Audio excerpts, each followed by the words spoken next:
Nerd Style. This is the stream where we, in a very painful and grueling fashion, take a real deep dive into the Swift language and eventually, subsequently, SwiftUI. We will then move into a planning phase where I will detail for you guys a lot of the, or rather I'll visualize for you guys a lot of the details that I talk about on the stream about the app that I intend to make. And, oh, thank you, Jared. Cue the music. And after we do that, we will be returning to learning mode, as I call it, and step through the Big Nerd Ranch guide on iOS programming specifically. So we're taking time up front to focus on learning the language itself and all of its capabilities. We've now stepped through, let's see. What is this? To ignore. Actually, well, we'll start here, but what chapter is... We're finishing up functions. How about that? We're finishing up functions, and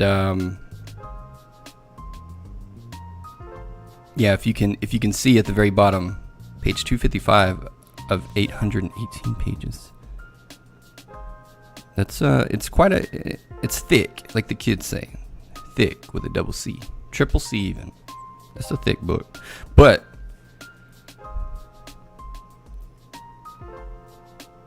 as in the slang iteration of the word, in this case, thick is also a good thing. There's a positive connotation there, because if anyone's been following along, we know that this is quality literature. So I feel like I'm learning. I hope you guys are learning.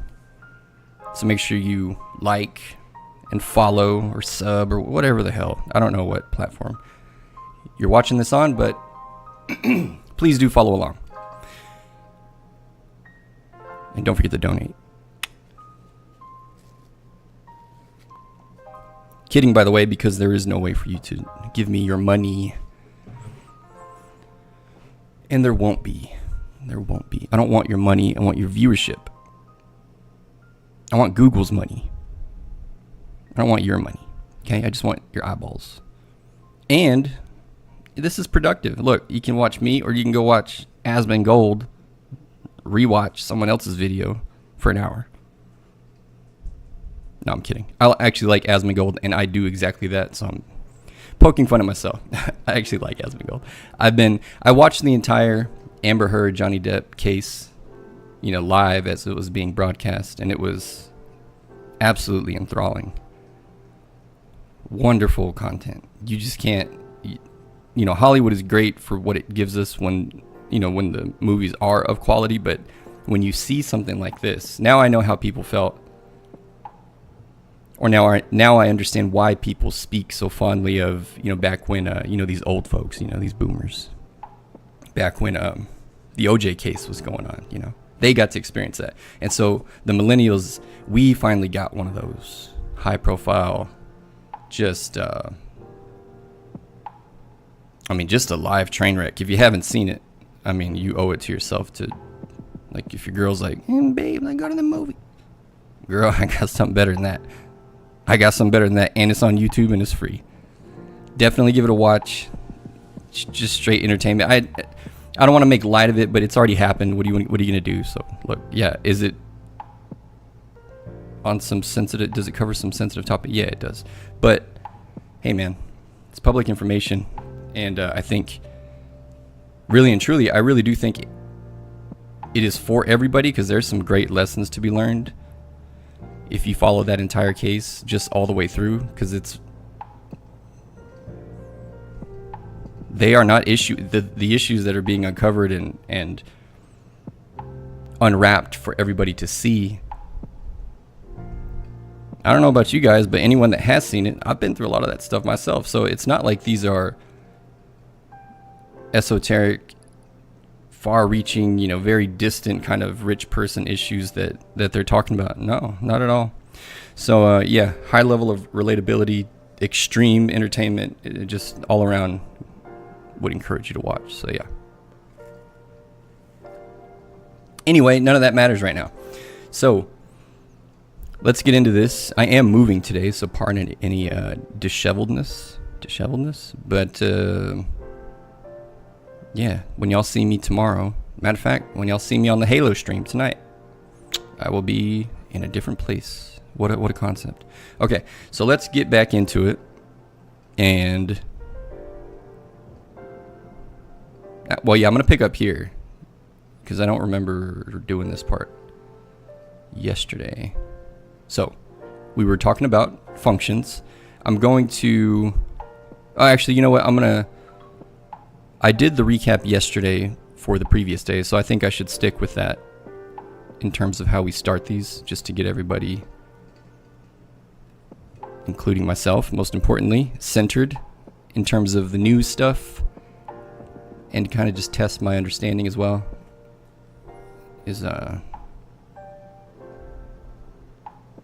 Hold on one sec. Oh,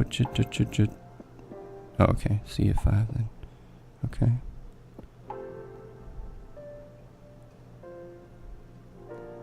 I don't know.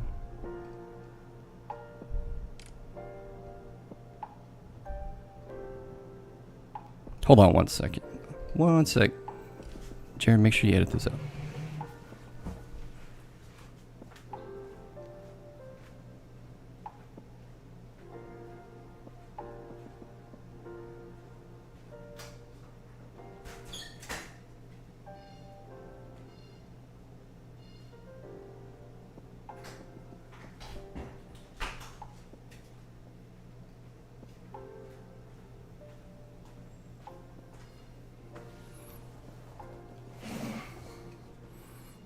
Okay, my bad.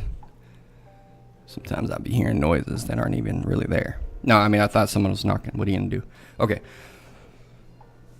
So let's see. Where did my damn long torso? Okay, let's see. I'm gonna try to sit straight. Sit up straight. Sit up straight. Young governor. Okay.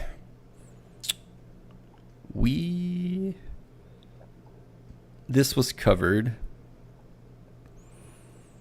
We talked about the return types and the tuple. That was before, so yeah, okay. I think it cut off here. So, func, no, that's not new. I think we started with the guard statements. I want to say that's where the new stuff came in, which, let me see if there's anything new here. External parameter name,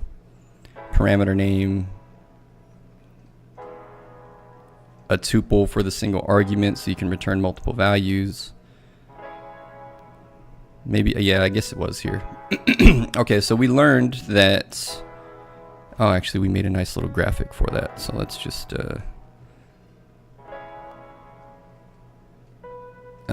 wait, not that. Let's see. There it is. So, yeah, that's the one. Okay, so let me punch in here. So in terms of the, oh, no, that was the other thing. We didn't do one for the, okay, my bad. Sheesh. But either way, we can explain it. Okay, so we learned about the guard keyword. We learned that this is something you can use to exit the execution of a function early if a particular clause or condition is not met. So like in this case, if this doesn't evaluate to true, then it would be the same as inserting if you remember the switch statements where we had the ability to manually insert a break. Although not entirely the same concept, but you could also think of it as if you were to have the ability to use a return outside the function scope, then it would almost be like saying, oh, whoops, I gotta insert mode. Now this isn't, proper syntax, but it's something that we've seen before, and it would be the same concept. So it's like saying an if let, so just a conditional. So we're still only doing whatever is in the function body if this evaluates to true. But if it does not, then using a guard statement is like adding a return. So just exit the function instead of trying to do what's in here. And what we also learned is that you can, let me get rid of that. So guard let, so that's the proper syntax. But that's based off what we've already seen. That's one way to think about it is all. But yeah, at its core, that may not work for you in terms of my busted ass explanation, but understand that it's just a way to exit the execution of a function early if a condition isn't met. Whereas if we were to use an if statement, we could still achieve the same thing, but you're going to have to handle, like, whatever error you may get, you would have to handle it, or just accept the crash, but that's not an acceptable practice. Yeah, just let it crash. Yeah, sure. So I would expect that you would see guard statements a lot of the time in things like if I'm thinking, where would I want to utilize this if I can get the same outcome using if statement conditionals or a switch statement or something like that. But for me, this would make sense to use around anything that, and this is just one good example, but I'm thinking anything that would trigger something associated with cost. What do I mean by that? Well, maybe you don't want to have to go and try and do something, get the response, and then decide if that's valid or not.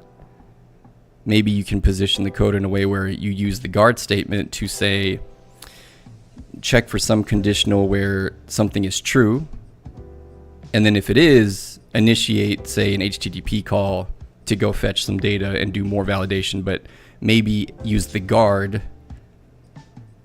ahead of any ahead of any network calls. It doesn't even necessarily have to be, over the wire to different domain. It could be intra-network, but still, to me, it would make sense that by exiting the function, then perhaps you can, not only save on cost and egress, but also,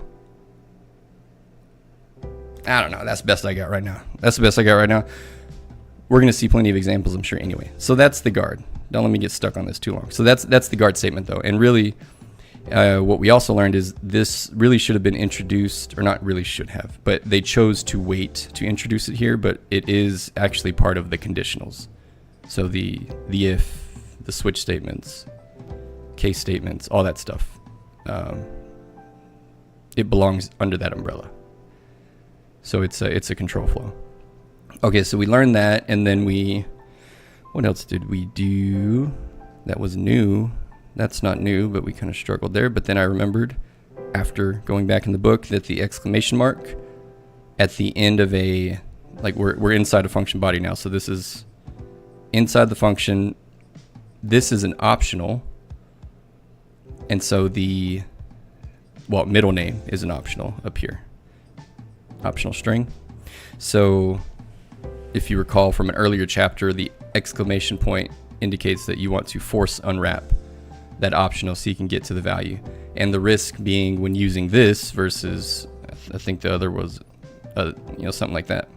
But by doing this, you force unwrap and you risk a runtime error if there is no value in there. But if you know for a fact that there's going to be a value,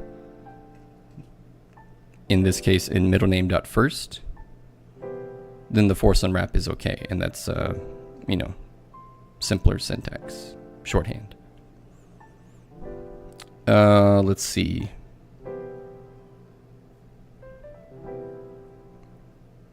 What else do we? Middle name. Wait, let me see what the old lady said. Nothing. Well, who texted me then?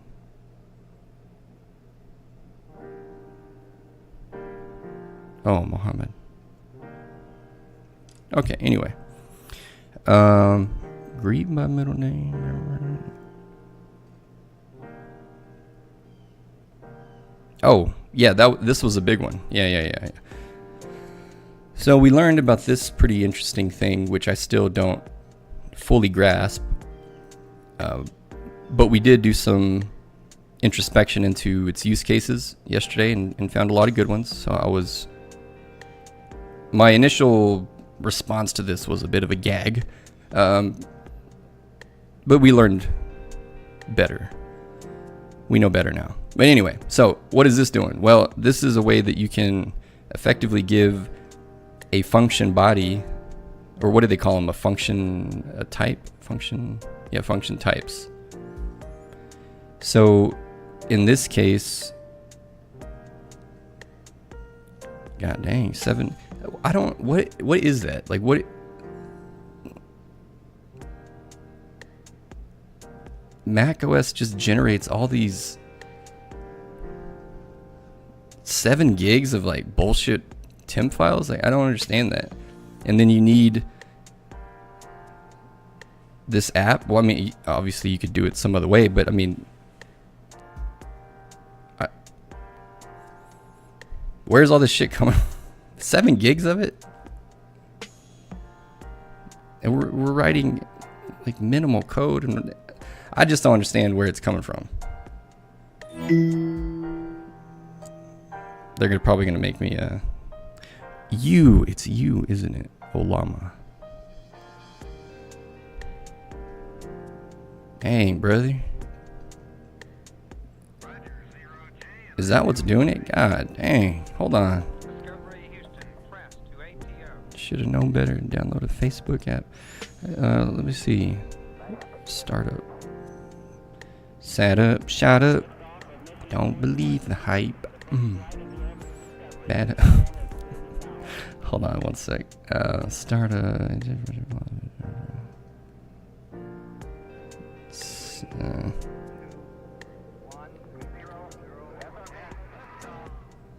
Start on login.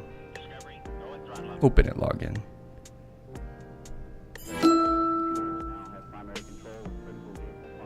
Why would I have added that? I definitely didn't add that here. Mac GPT. Even that shit sucks. I don't want to down talk them here. Okay, my bad. I don't like that. Okay, so function types. We learned that you can effectively give a function an alias. So like in this case, we create this constant called even odd function, and it's of type our function signature. Well, that's not true. That's not the function signature. I should be more clear. In totality, it has it. Like this is the name, right? This is the function. And this is the type annotations that accompany it. So if we look at sorted even odd, so with Vim, if I click on it and then GD, I can go straight to the function. Hell yeah, brother. And then you can see here, this is what's represented. Or you know what? Let me bring this up here because I want to see it. Now, I will say, just generally speaking, at least for me, and so for whatever it means to you, the viewer, take it for what it is. But like for the applications that I intend to write, at least initially, this is effectively like this concept of creating these aliases for your functions, or function types rather. I should call them what they are, function types. This is going to be the basis, like the foundation of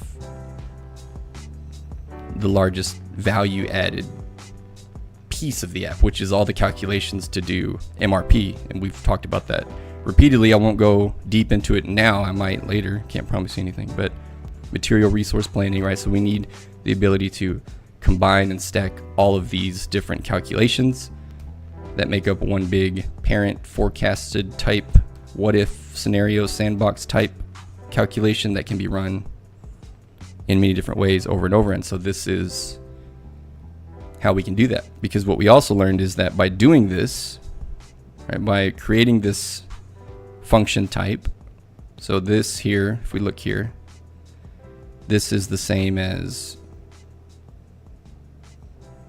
our portion up here, right? Just minus the parameter names. But the data type is the same. So the input is an array of integers, and it returns a tuple with 2 arrays of integers. Integer arrays, whatever you want to call it. And then, of course, equals, and then the actual function name. Now, what I am curious about that I didn't ask yesterday, didn't ask the Oracle, but let's ask right now. I want to know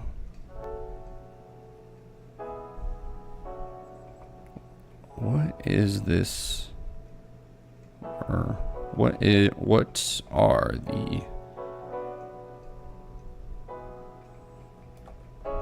parentheses and its contents below called with respect to SwiftLang. If you don't know what lang is, it's just shorthand for nerds for language. So you'll hear like the Go programming language is like if you Google Go, just Go, you know, you're probably going to have a hard time potentially finding anything about the Go programming language. And so you can just search Golang, which is, you know, it's slang. It's not really the name of it, but lang being language, Go programming language, shorten it up, Golang. If you search Golang, you will definitely find what you're looking for. And this is, you know, this kind of thing has been around forever in terms of using that shorthand. So that's why, you know, the AI knows what it is. But I have to write it, otherwise often it'll get confused and it thinks I'm talking about being fast or something. Like in the context of Swift, you know, how can I write this? And it's like, well, I'm not sure how physical speed would relate to. Like, no, dude. But yeah. Okay, in Swift, the notation is used to refer to a function or method named that takes a single argument. The underscore inside the parentheses indicates that the function is called with one parameter. And the colon suggests that this parameter is expected, but it does not specify the name or the type of the parameter.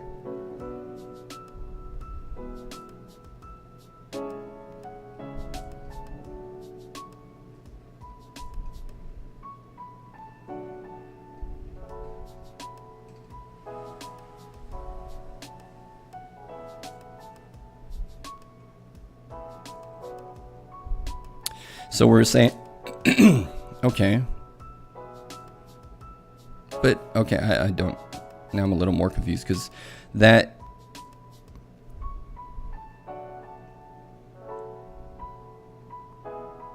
I'll have to ask it. I just don't understand why this, or rather the parentheses underbar. I mean, what they're saying is, okay, it takes a single argument. Yeah, single argument. And then the colon suggests that this parameter is expected, but it does not specify the name or the type of the parameter. But the function itself does, so I'm just curious how, I guess because we give it that here.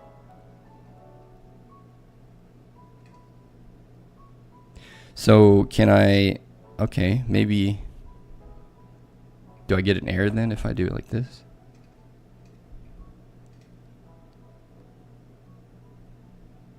I do. Okay. So there's still some protection there, but technically we are... So for even odd function, we're just manually saying that its type is equal to whatever the function that we are creating the function type for's type is, which is this. So we match that. There's just no parameter names, but I still don't understand why, like what that means. If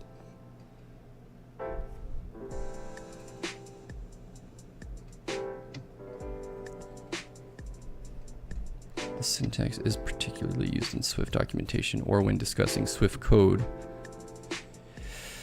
to indicate the function signature without providing specific details about the parameter names. This helps in discussing the type of function generically, especially in contexts where the exact name of the parameter used in the function call is not as important. It's not as important as the type and the number of parameters the function accepts.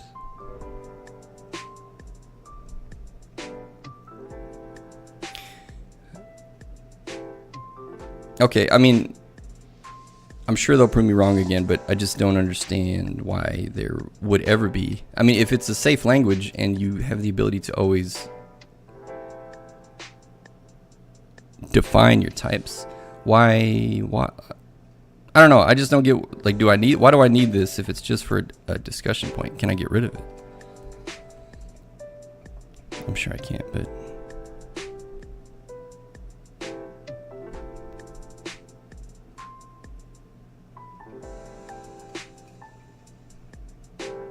Oh, wait, can I? Is it gonna let me do that?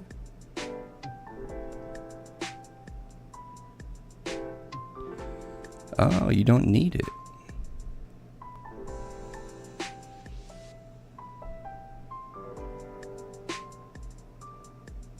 Okay. Okay, so then now I'm...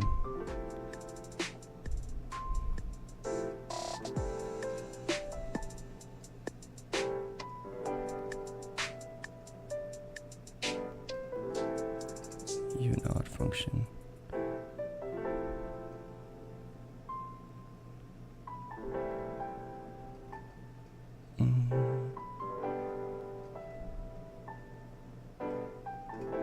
Damn it, what am I trying to do? Give me this. Why is this?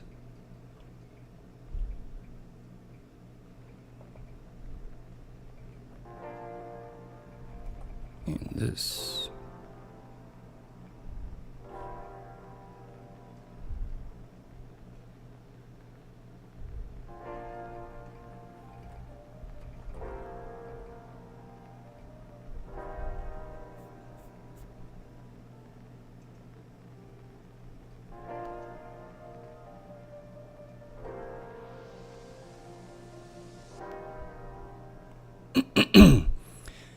Okay. So when you write it with parentheses and the underbar colon, you are explicitly referring to the function while indicating that it expects a single parameter, though the specific parameter name is not mentioned. The underscore in this context is a placeholder that abstracts the parameter's name. When you write sorted even odd numbers without the parentheses and the colon and the underbar, you are simply referring to the function by its name without specifying anything about its parameters.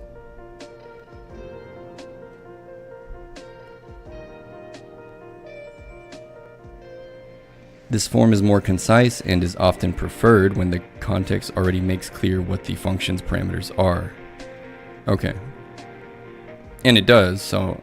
and they're probably going to tell us that eventually, but so type context. In both cases, the type of even odd function is explicitly stated as int to a tuple of ints. So this means that even odd function is expected to be a function that takes an array of integers as input and returns a tuple containing two arrays of integers. Yeah. Given this specification, Swift's type inference system can automatically infer the signature of sorted even odd numbers to match this type. This makes adding the parentheses optional because the function's parameter types and return types are already clearly defined by the context. Okay. Okay, so it's cosmetic.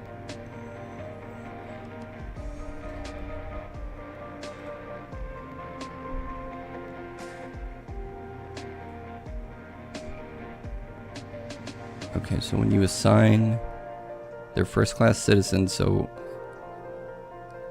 when you assign sorted even odd numbers or sorted even odd numbers, either one, to even odd function, our new constant, we're just passing a reference to the function itself, but we're not invoking it. Okay. Right. Hence the term alias. So it works in the same way. Okay, so both notations are correct and interchangeable in this context because the expected function type provides enough information for Swift to understand which function is being referred to,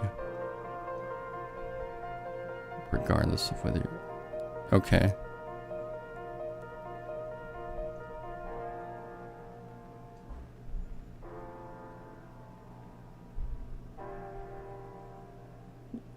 So, okay, so it is cosmetic or stylistic preference, whatever. Okay, so then,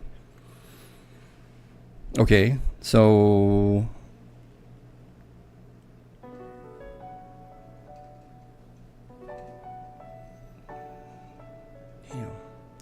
okay, so what does, oh, no, wait, what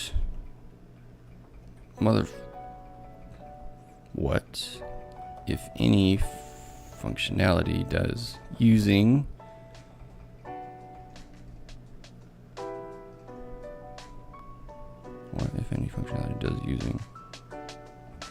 enable versus not?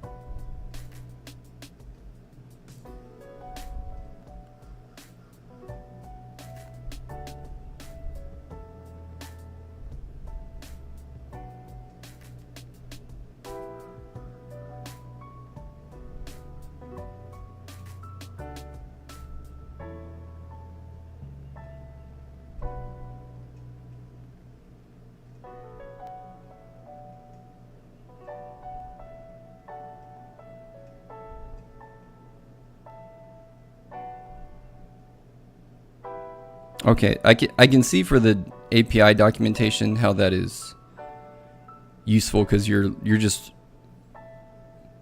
like, we may just go and search the docs for a particular function name and find it, and we would just see this. So we're not necessarily going to see the underlying function like we see it here. Like, we can just, it's obvious, here.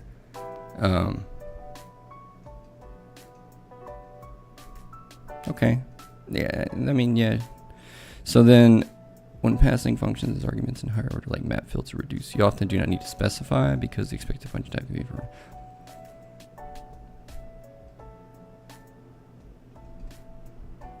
Yeah, I guess I just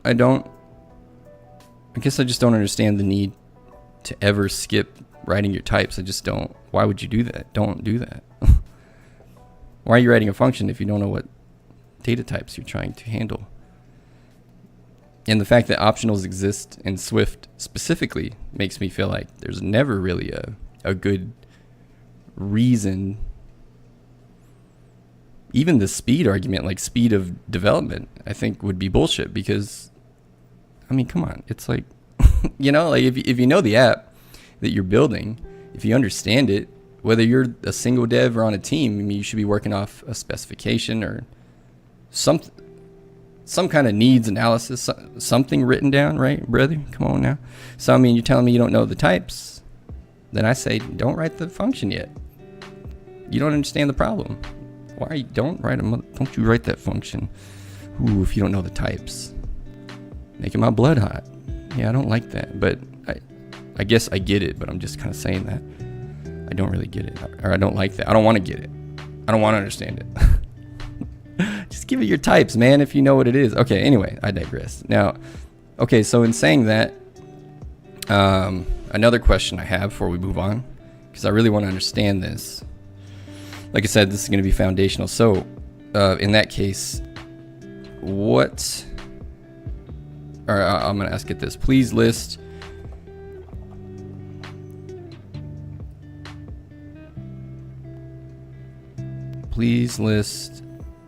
more common examples and explain them and explain their meaning as it relates to other types of signatures. Hopefully it understands what I mean. Other types of signatures I may see out in the wild, i.e. other syntax, like that represents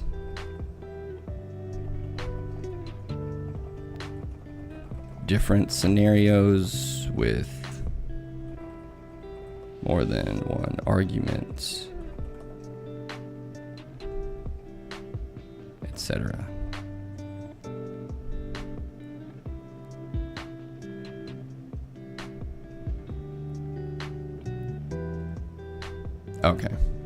Okay. So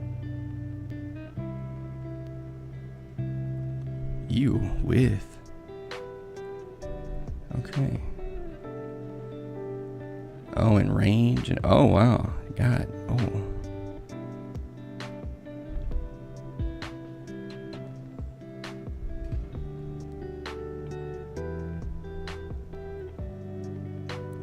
Any type. Wow, it's going ham. Okay, good. This is gonna go and because honestly, I mean, if you understand this will really help reading the documentation, which when you're not on the stream, or rather when we're not working through something together or with anybody, you know, when it's just you, right?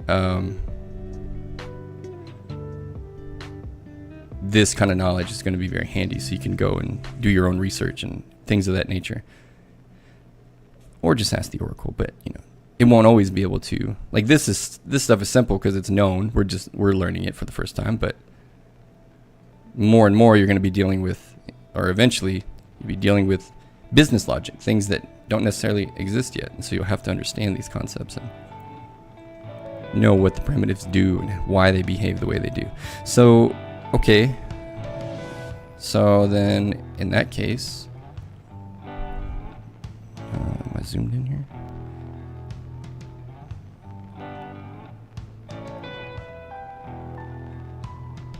Oh yeah. Now, well, hold on.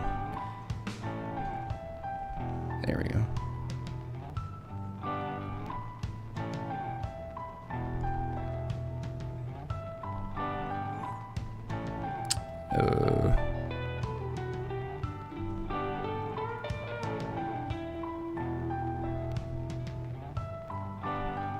There's no black? Come on, Apple. What are you doing?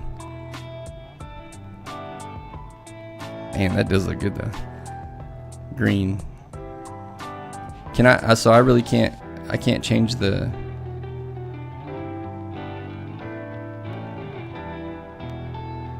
I can't change the color of the text.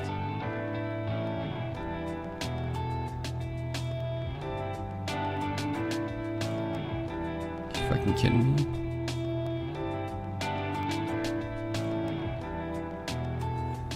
Good grief. So it's got to be white text, and there's no black background. Cool. tell you. That's still not, man, come on, man. When I saw this this application, I guess that's a little better. Can I make this darker though? Come on, brother. But when I saw that, I love apps like this. Like you saw, we were using Excalidraw. There's another app I like a lot called Board Mix. But it's nice when, you know, they add it to the Apple ecosystem. It may not be great for competitors, but hey man, I'm trying to make things as convenient as possible for me.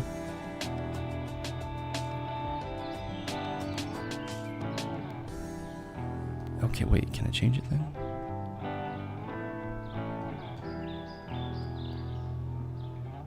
Oh, thank goodness. Okay, so I gotta pull out the color picker to do that. Interesting design choice, but okay. Hey man, as long as I can do it. Okay, so that's cool. So then, in that case, let's just name this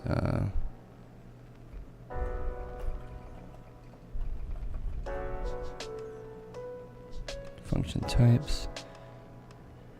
And then, or no, not that. What is this? This shapes, sticky.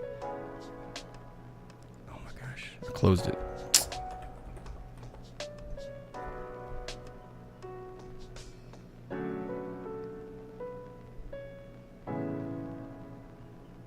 Delete. Okay, there we go. All right, now we can go back. And I wanted to know, oh wait, so we got that. Okay, so there's quite a few, but this is how we can read them. But it looks like my main question was, is underbar colon representative of, like, that's a one-to-one with an argument? And the answer is yes. So okay, so that gives me the answer I needed. So this would be 2 arguments.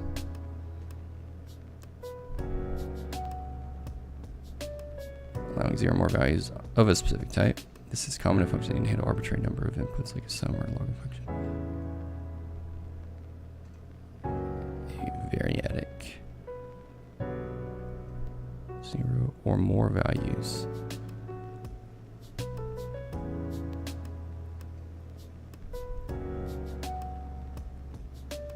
This shows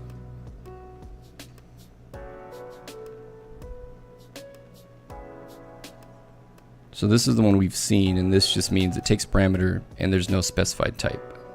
But that doesn't mean that there isn't a type, it just doesn't specify it.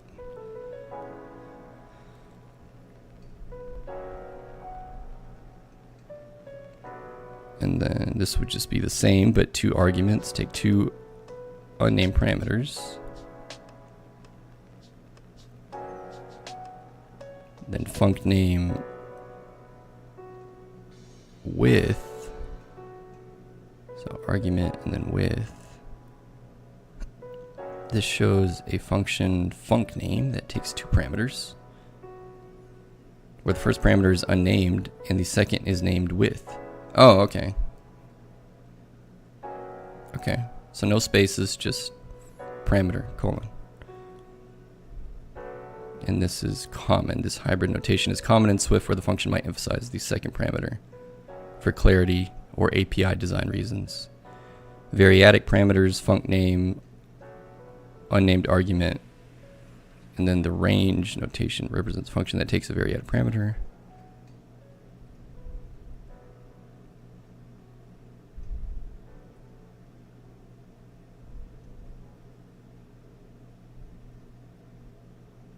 Allowing 0 or more. So, okay, so in this case, the entire piece has meaning, but it's not saying one argument and then something else. This just means 0 to a million, a trillion, whatever. So this is wide open for inputs. Represents the function that takes a variable. 0. Okay. Optional parameters, func. That makes sense. Though less common in shorthand doc, this could theoretically represent a function that takes an optional parameter. indicating that the arguments could be nil.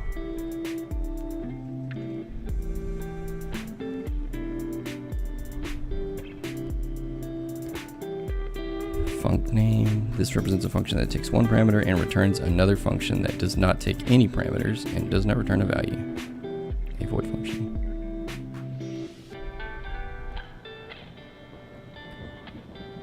Function taking a tuple.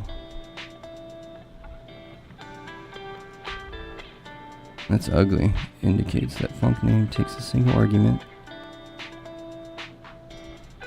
that is a tuple with two inputs consisting of two elements. Yeah, this is okay. And then what is this? T. We haven't seen this syntax yet. Looks like TypeScript indicates a generic function that can operate over any type specified. Type T can be anything, and the function takes one parameter of this type.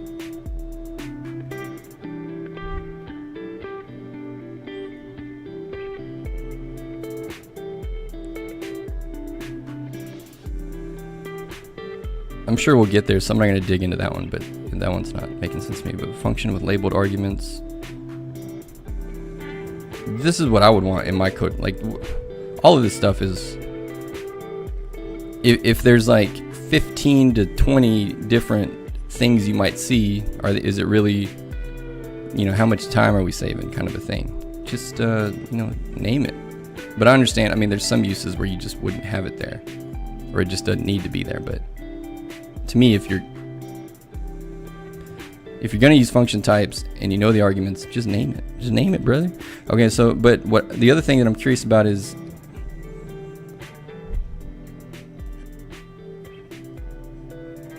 how it should be read. Like, because func name in SwiftDocs, it might be written simply as, yeah. So I guess this comma is only here because it's a tuple and it's separating the two. So as indicative of a single argument always.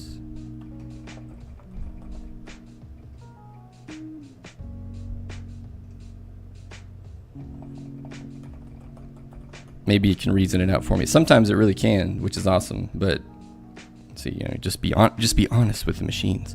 I am confused about which one am I confused about? I'm confused about, or I want it to explain number 3, because in every other case it seems like underbar colon just represents a single argument, whereas this one,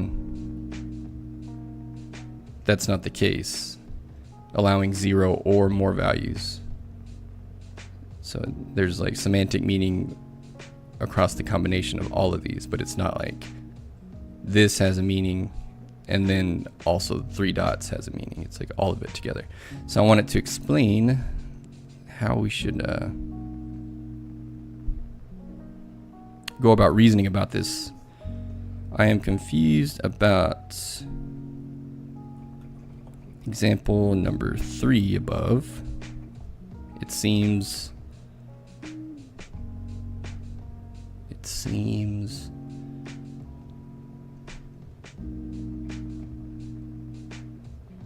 that the behavior of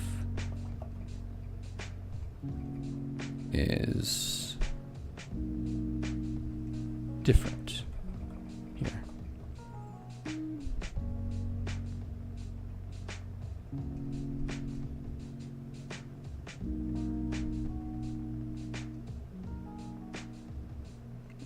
Yeah, so it does vary. I mean, that sucks, but also there is always that trade-off, because you either have double meanings or you have even more syntax, kind of a thing. So there's certainly a balance to it, but standard single argument. Func name.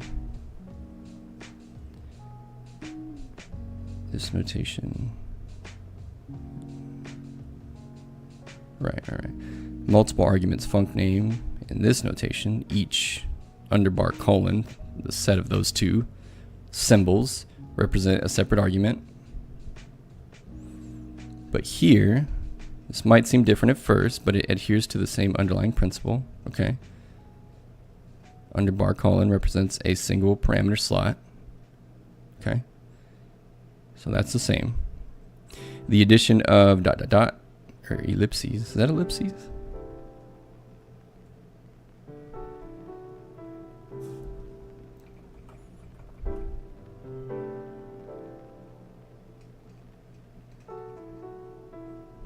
An ellipse, not an ellipse.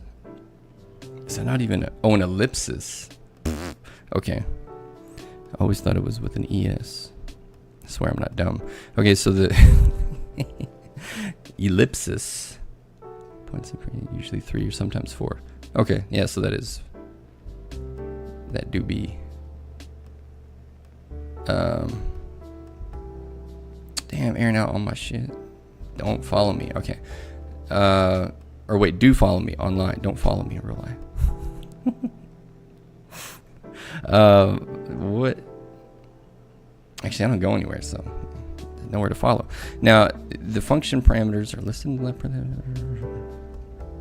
Oh, I was reading on the, like, where did I go? Give me back here. Okay. Same underlying principle represents a single parameter slot.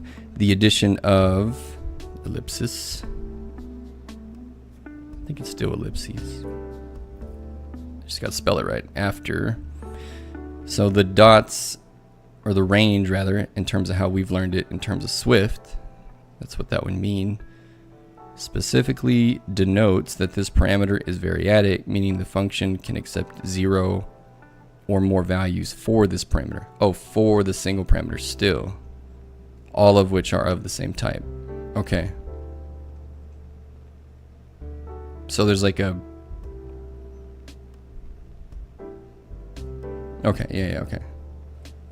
The key difference in the third case is the use of da da da, which expands the... Yeah.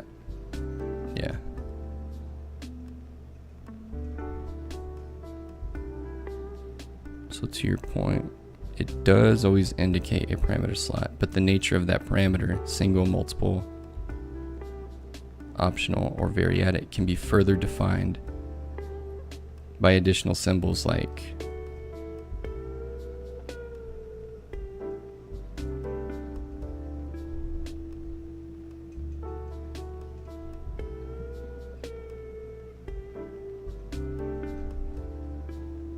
yeah.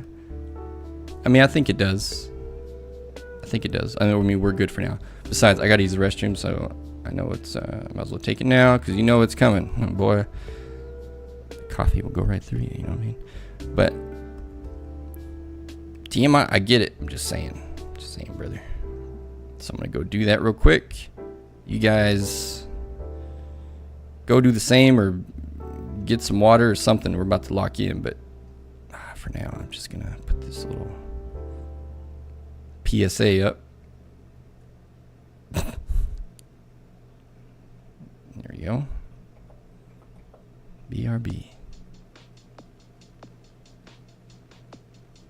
Come on, brother. Where else would I want to enlarge it? There we go. BRB.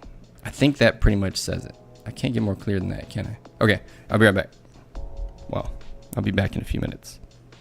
Make sure y'all get your water, get your mind right. Text your girl, tell her don't bother you for the next 2 hours. Okay? Do some squats, get some blood flowing, get up and down, get some water. Pen and paper if need be. iPad, whatever you Zoomers use, okay?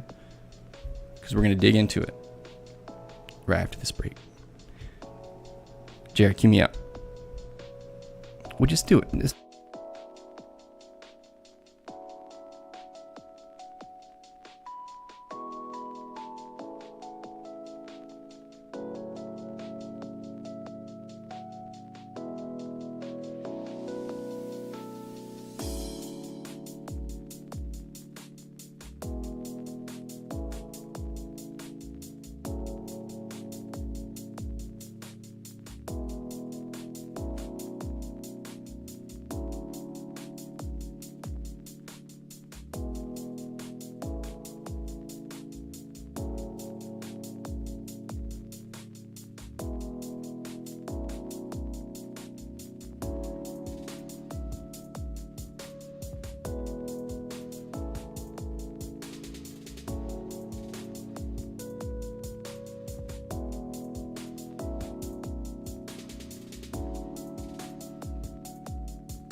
Every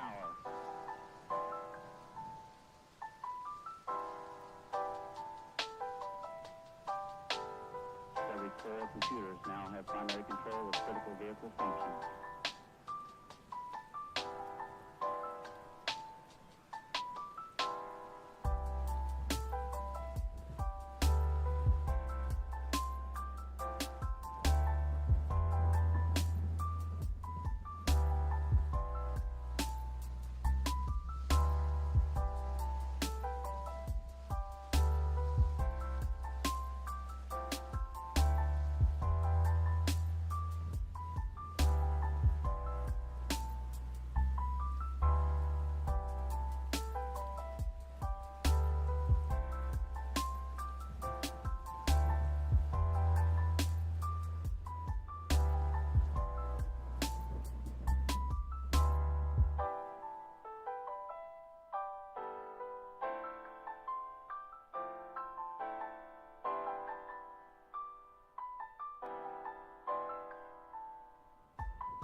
Ergonomics aren't great, but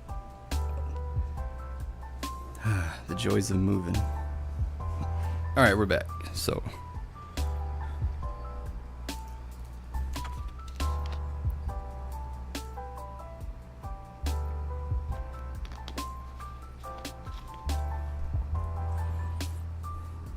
now let's get cracking.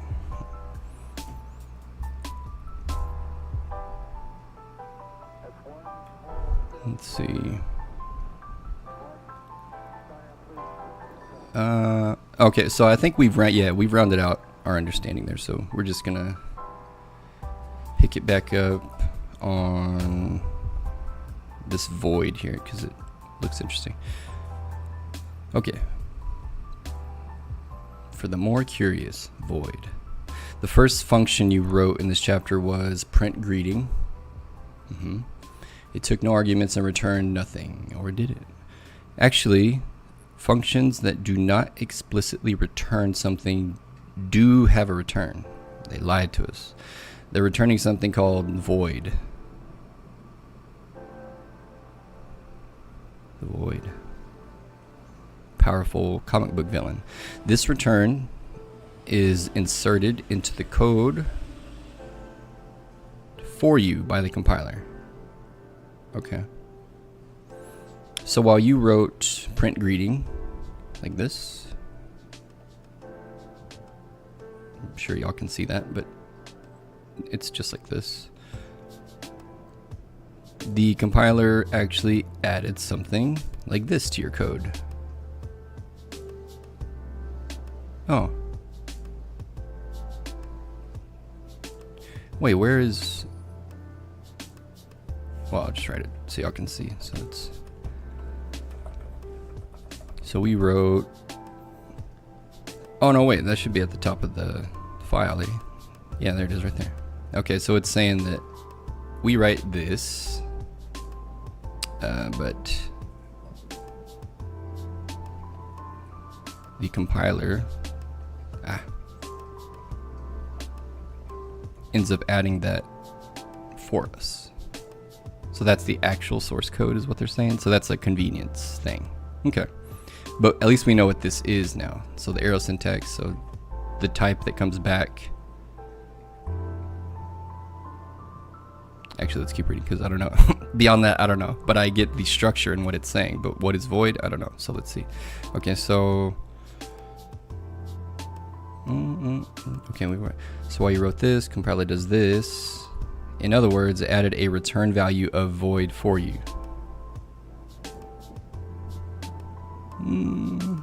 Not really though, right? I mean, this is what the return, unless that's what the keyword does, but if it was a return value, it'd be, at least from what they've told us, you know, to me it'd make more sense if it added something there, but let's see what they say. In other words, added a return value of void for you. Just what is void? Go ahead and make print greeting explicitly return void. As shown, wait, what? As shown above. Oh, so just run it? Okay, Command Shift Enter.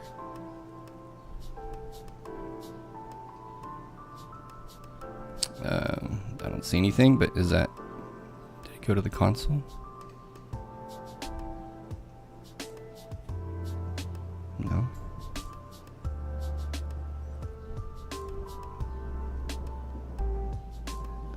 Where did it say that? Go ahead and make print reading explicit return void. We did. Don't see anything as shown above. Option click the word void, and Xcode will show you what it looks like in the standard library.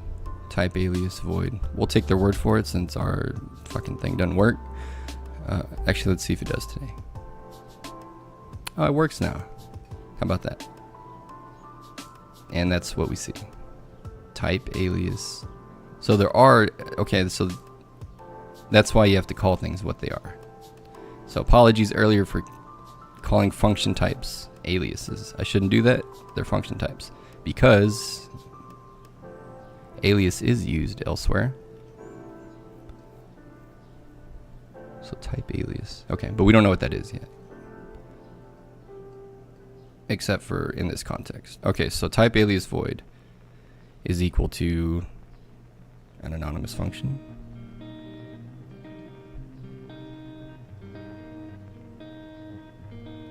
Or a function that takes no arguments. Is that what that means? Void is a type alias for parentheses.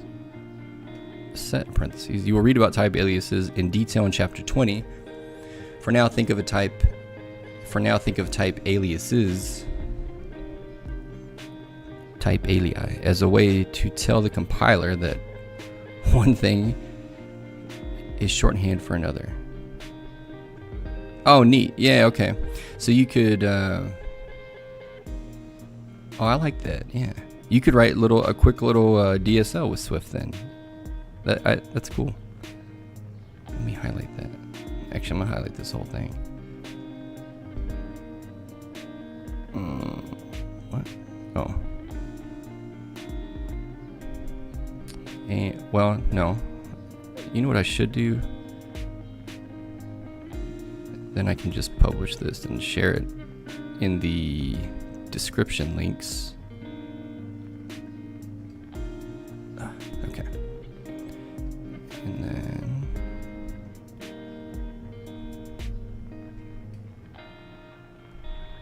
how do I zoom? Oh, brother. Is it? Oh, there we go.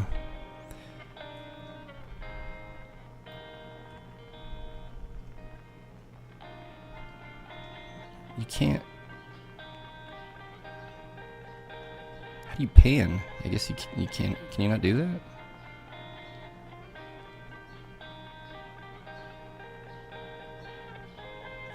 Don't tell me it's spacebar. No, it's not. I don't know. I just don't know how to use this app, apparently. So let's just throw it in a sticky. I just want to keep that somewhere separate. Especially the stuff about functions. Alright, so that's gonna...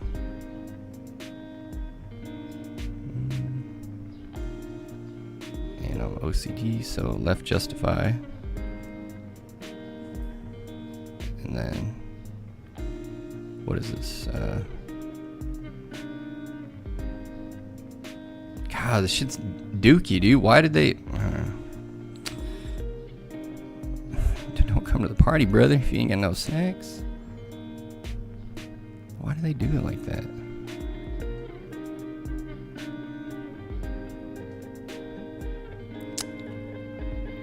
I can leave it here, but I'm just going to use something that I know how to use. Control Q.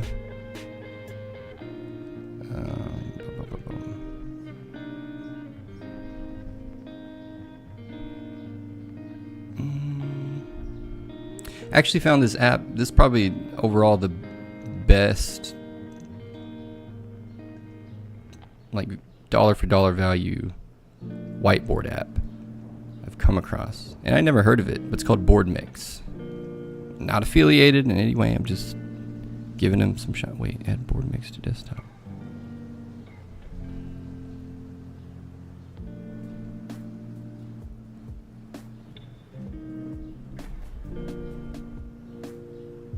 I thought they had. Wait, I thought they added. I thought they had a Mac app, like an actual.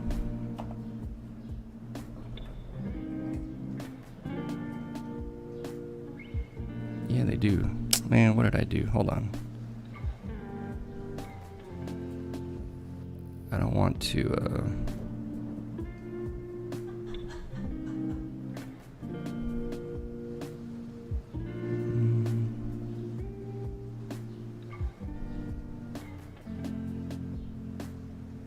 Uninstall. Remove.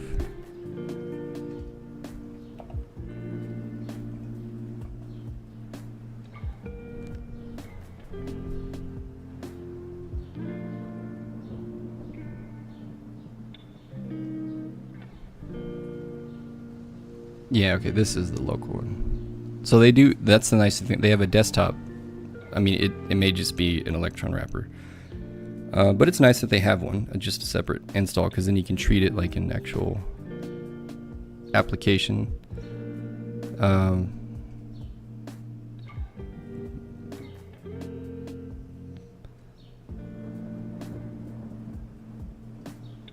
Yeah, it might be too much app for a lot of people, if you know what I mean, but not in a bad way. There's just a lot of stuff you can do with it. But if you need the whole shebang, like Teams, and you want to publish boards, and because I wanted to use it for business and personal stuff, and so this has all the mechanisms like permissions to your boards, view versus edit permissions. You can make admins, you can make some public, you can have private ones. It does have dark mode. Mind map, all the like, if you ever heard of Whimsical, to me it's like a much better version of that, in that it supports let me just give it its shine real quick. I thought they were going to remove that, but another big reason I like this, it supports Markdown. And so having a visual tool where you can just kind of move your documents around on the fly and be able to use Markdown, that was always my biggest thing. But okay, whatever, but that's not important. All right, so let's go back now. So I wanted to remember that just because that is handy. What's neat about that too, if you think about it, you could even, like, also for frameworks, I'm sure they'll make heavy use of that. Type aliases. Or even if, I'm thinking, even if you wanted to expose like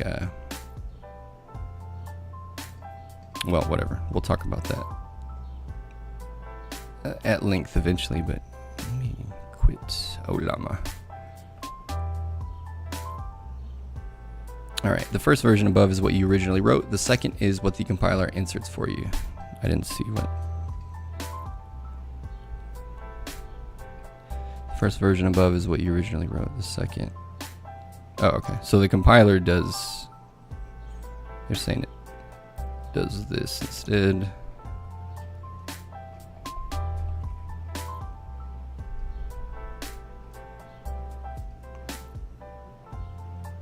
I wonder why they use void instead of just using that if the compiler does it for you anyway. And void is just a type alias for that. Interesting.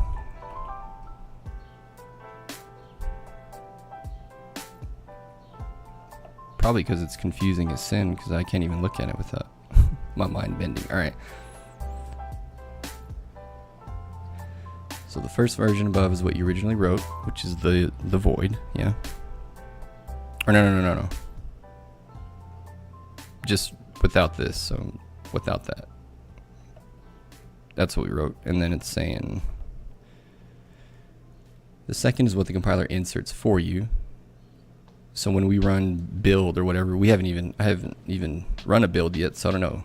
Is it Swift build or whatever? But when we run the compiler to build our app, it would insert this version.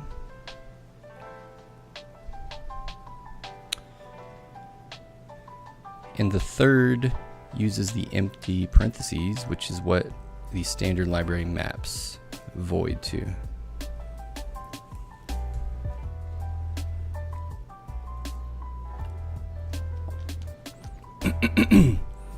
Knowing that void maps to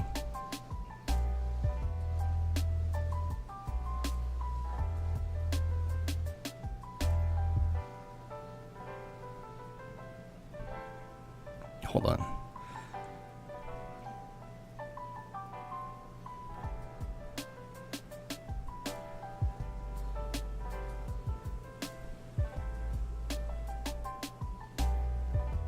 I'm going to ask it how that should be read, like how it should be understood. Like, what does that mean?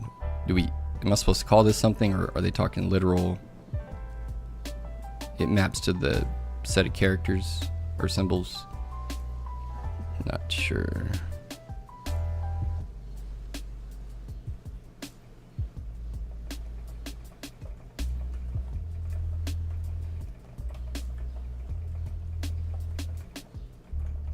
Tell me how.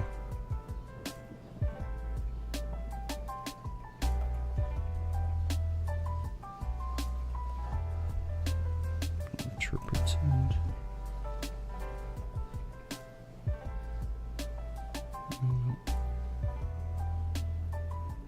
Control E.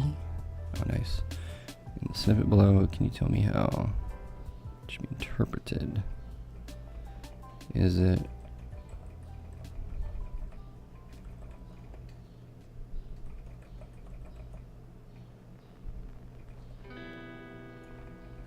those two characters? I guess they're not characters, symbols.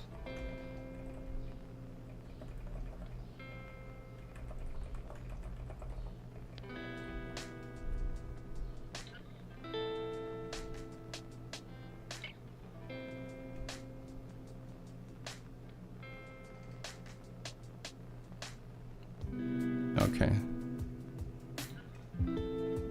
So it's not, we can read it aloud as, and in thinking about it,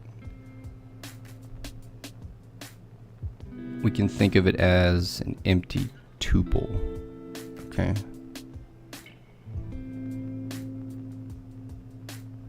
Well, I'm glad I asked. Which Swift interprets as void. What? An empty tuple, which Swift interprets as void.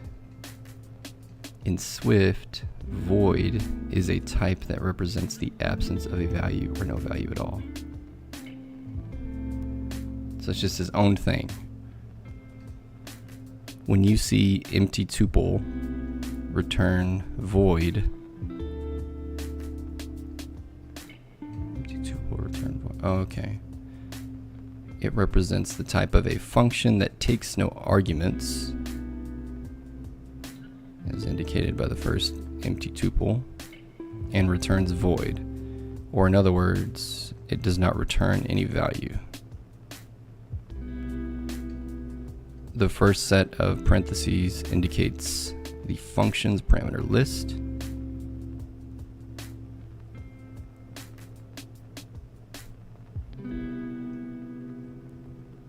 And since it's empty, it means the function takes no arguments. Okay. Because tuples can accept any values.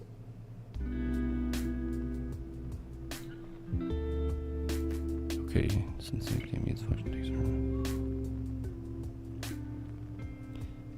The void, or empty tuple, after the arrow indicates that the function doesn't return a value, which is typical for functions that perform an action, but they don't need to send back data, like a printing or logging function.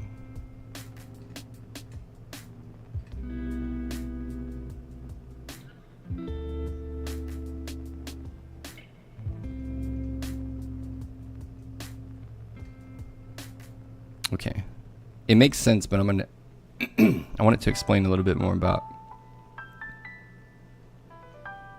or actually I think I can.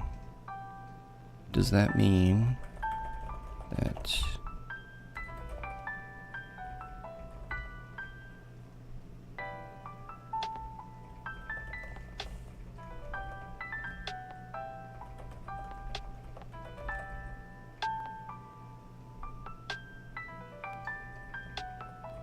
with arguments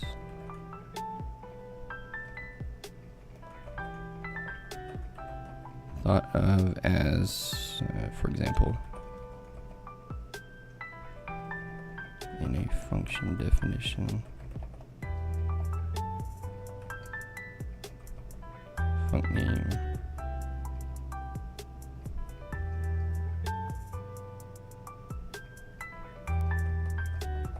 tuple containing parameters or arguments.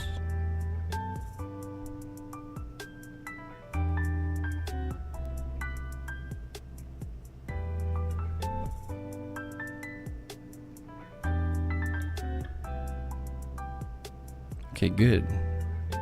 Great. I mean, that makes sense to me. So that weird. It's like using itself to make more of itself.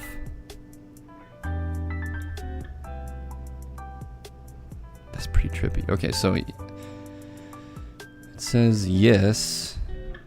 So I'm really just trying to ask it if, because the way my brain works, I just need to know what I'm looking at. So at least from a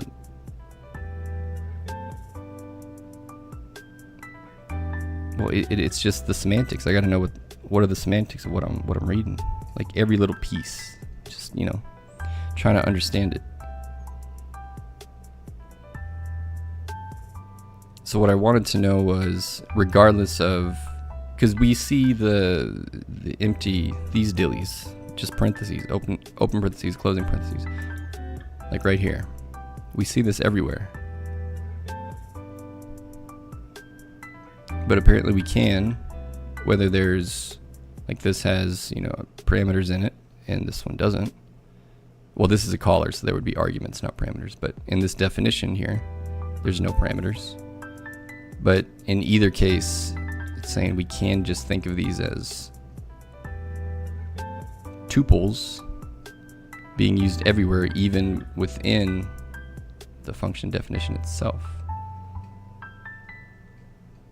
I don't know, it helps me to conceptualize it, but if you were already there, then more power to you. But yeah, that helps a bit. The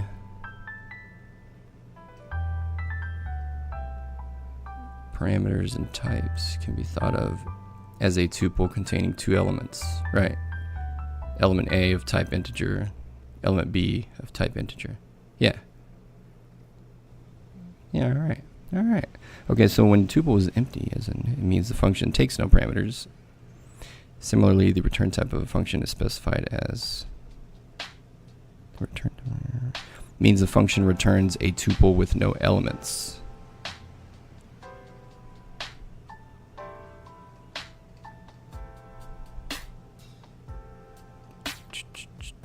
Okay, so the good thing is wait.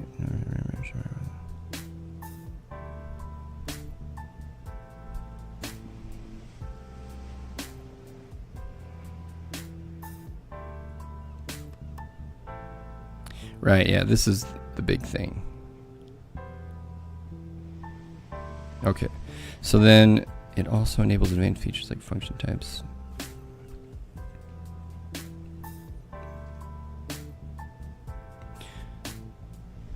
Wait, what's it saying here? The function type.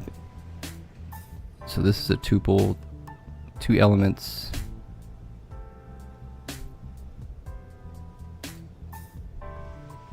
Returning a single. Indicates a function that takes a tuple of two integers and returns an integer. This way, a specifying function that makes its behavior and requirements of functions very clear in Swift's type system. Yeah, well, I mean, yeah. We got that part. I mean, we looked at that. But so my last thing, then we'll go back to the book. So in that case, so does map to void in all cases, or does it have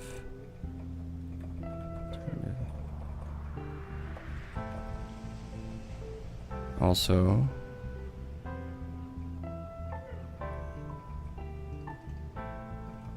avoid something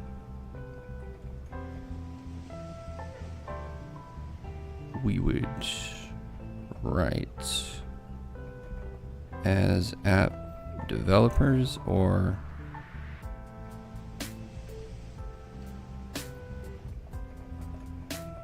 remain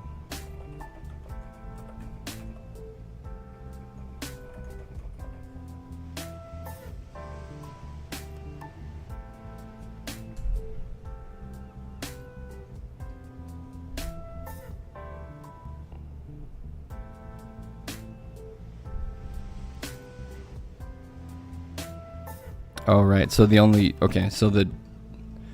differing syntax would be during like a variable declaration, because it can mean just an empty tuple.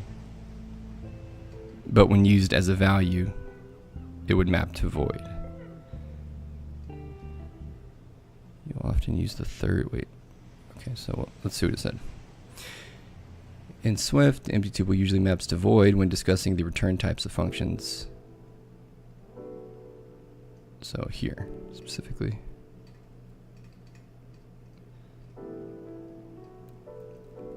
However, it can also be used to represent an empty tuple, which is literally a tuple with no elements. This usage is less common in everyday app development, but can be relevant in more complex or generic contexts, where you might deal with tuples dynamically. Regarding void, it is quite common to see and use it directly in everyday Swift programming, especially when defining functions that do not return a value. Okay. In Swift, functions that perform actions without returning a value are explicitly or implicitly defined. Gotcha. With a return type. And they told us that. Okay, so if you don't write it, but it's still valid syntax, then the compiler won't require it of you. It'll put it there for you.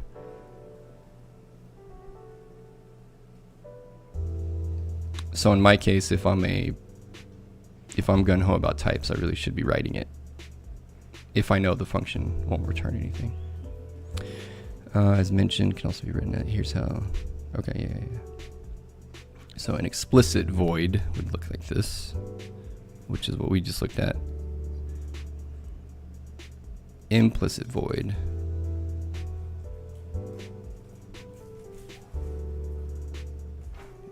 and shorthand void. Okay, so that's all getting you the same thing.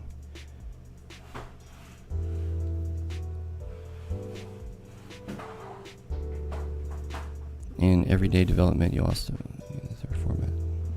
Okay. In summary, while you might not often explicitly write void or empty tuple, understanding that they represent functions with no return value is important, especially when dealing with closures, callback functions, and anywhere you are managing functions that perform tasks without needing to return data. Without needing to return data. That's a lot of stuff. Without needing to return data, yeah. Okay, so these would be everywhere. Be void and everything. Okay, all right.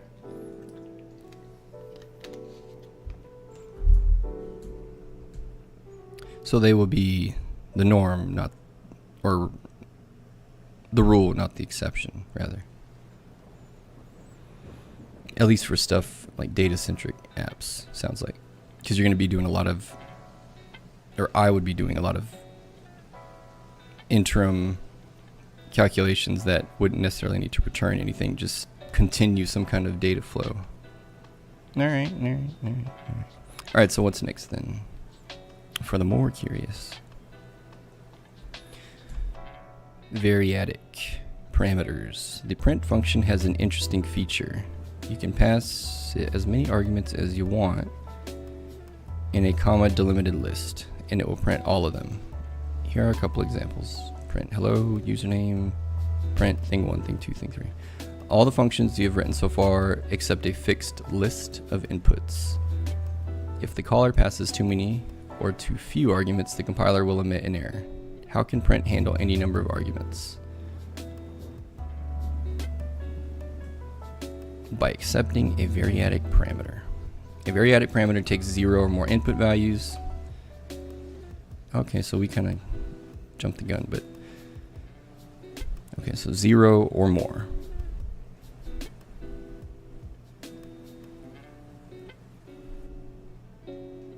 So really no limit, seemingly no limit. Here are the rules. A function can have only one variadic parameter. Oh, I see, but that's the rub. Okay. Single parameter, many inputs. It cannot be marked with in out. Oh, okay. And it should typically be the final parameter in the list.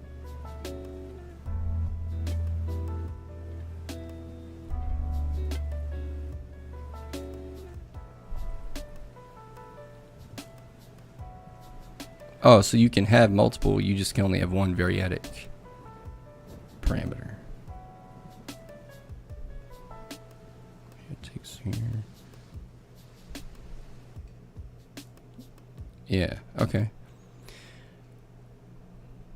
Then let me...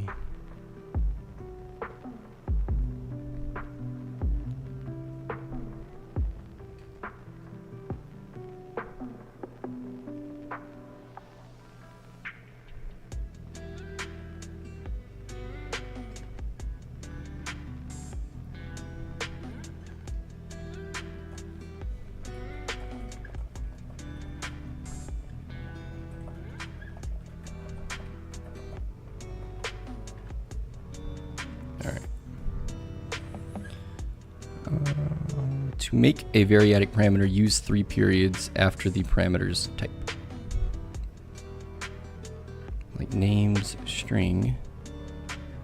In this example, names is available within the function's body and has the type array of strings. Consider a version of your print personal greeting to function. Print personal greeting to. Oh, we changed it to but. This was. That was to. But and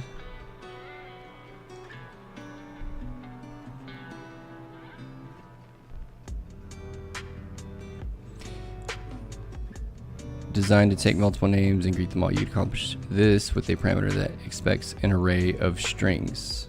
So what do we write here? To name string print.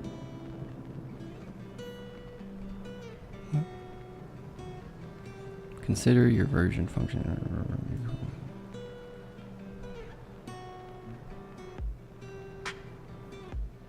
for name and names, print personal greetings.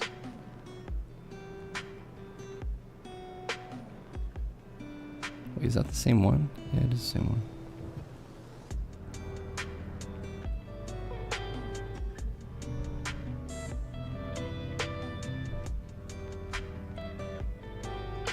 Guess we'll refactor that. 2 names, an array of strings.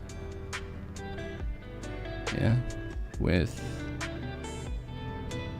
the names is available within the function body and has the type.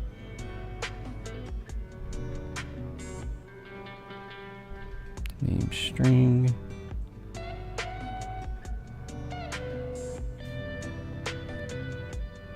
Yeah, that's what we got for name and oh. Man, what am I looking at? Okay, let me get rid of this. Okay, so we open the function body for name and names. Names is our iterator. And then we print. Okay, I got you. Escape character, string interpolation. All right. Playground.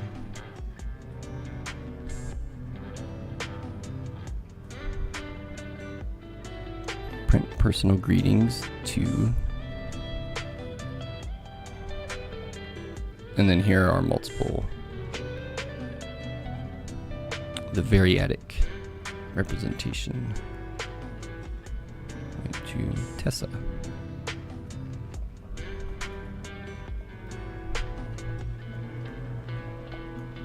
Aria.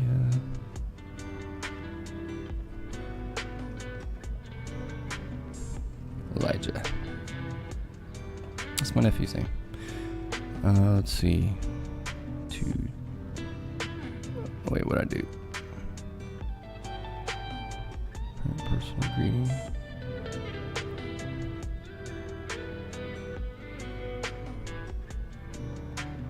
Cannot convert value type string to the expected type. What did I break? What's the problem? Funk. Personal greeting.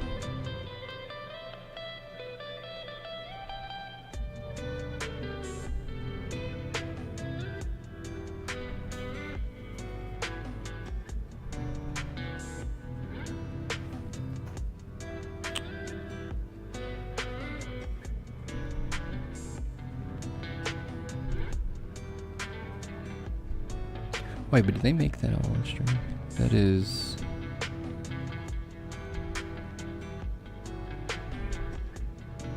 to name string, string of an array, open it up, for name and names. Print, hello, name.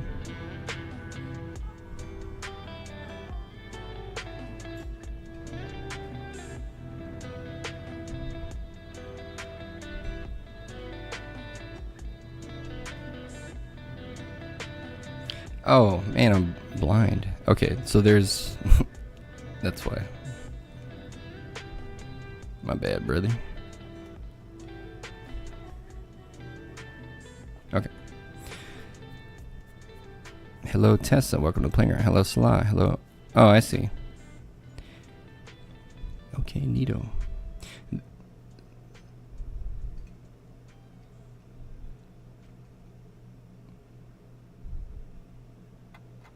Yeah, I could see putting something like this on a routine, like if you had a dashboard you wanted to continuously update, let the user populate lists, and it just rereads, update. And some kind of refresh timer.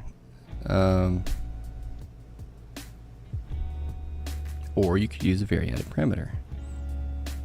To names string. Okay, so instead of this,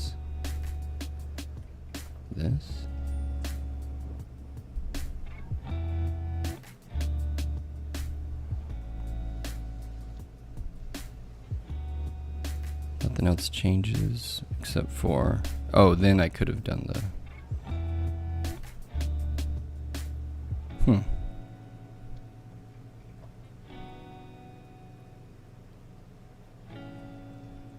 why though?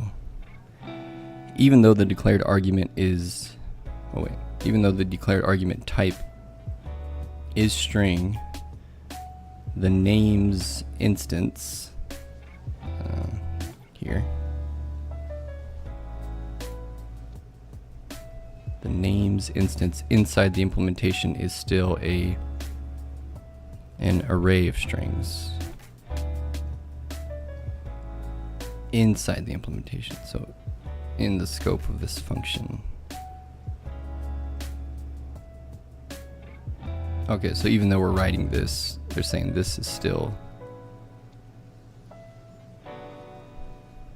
an array of strings. Using a variated parameter changes nothing inside the implementation, only the way the parameter is declared.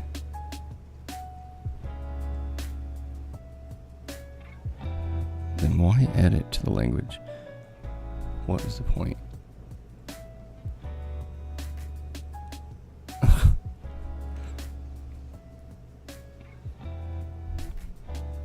In practice, most Swift developers write functions that accept array parameters rather than variadic.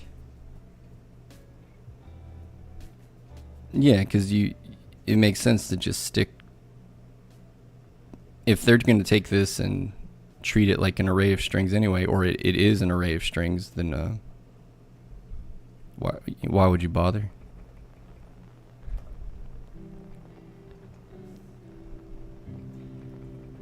Because the only upside is I don't have to, I guess, wrap these in square brackets? I don't know.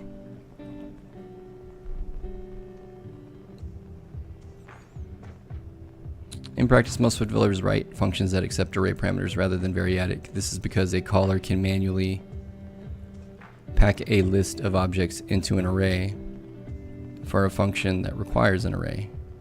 But there is no way to unpack an array into a variadic list for a function with a variadic parameter. That said, variadic parameters are a convenient and expressive way to define a function for callers that will have in mind a discrete list of arguments that we should provide. That said, variadic parameters are a convenient and expressive way to define a function for callers that have in mind a discrete list of... Right, yeah. So like I was saying, if something like you would expose directly to the user, specific to them, and they can just make a quick list. Like maybe it builds up, you could have each one. Like you could even let them create, say, their own buckets for data analysis or time periods, you know, things like that, that the user would come and bring some kind of unique set of data elements that they would want to based on, you know, what their use case, whatever it may be. Okay, so I'll leave it highlighted. It's still good to know.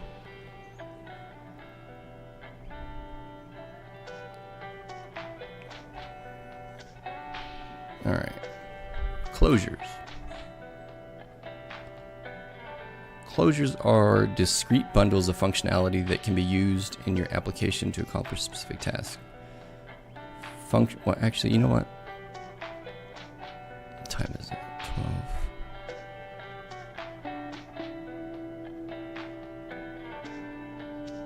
Yeah, today's gonna be a short one, guys. I think I'm gonna cut it there just because we're at a good stopping point. Like I said, I am moving today, so I should probably start doing that. I know this was a lot more digging into the semantics, but I feel like it's important because if I don't have the understanding, I can't really convey any value to anybody that would ever see this. And just generally speaking, I think you should, unless you really truly know of a better way for yourself, your own self to learn, I would follow my same practice of getting really Karen-like about the language being presented to you. You know, scrutinize it, understand it down to the last detail. And then a lot of this stuff will help, or it helps make sense of the more complex topics when you can actually interpret everything that you're reading. So anyway, off the soapbox and back to the real world where I have to now pack boxes and trunks. Thanks for watching. Make sure you tune in tonight for the Halo stream from the new abode. And tune in tomorrow. We'll be back tomorrow with episode... Where are we at? 14. Something like that. And continue along, and we'll, of course, pick it up right back here. As always, don't forget to donate. We thank you for watching. Good day to you. Play me out.